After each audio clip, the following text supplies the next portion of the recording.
ครบเนาะกติกาเนาะโยอธิบายพี่เจ้าได้อธิบายกติกา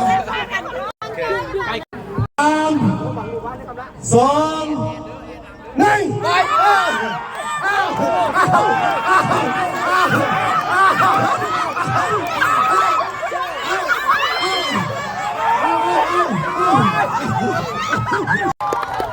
ให้มาพรคือบนนี้เลยที่เข้ามาซีนเลยกับทีมในการด้วยที่มันจะเกี่ยวไม่เป็น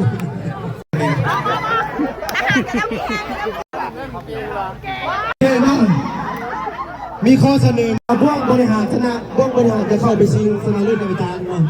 การทำว่าเสนาคณะจากเคถึงห้องเนี่ยจนยอดโอ้บางเสนาบางเอานับเช็คคนในกรรมการดู2 1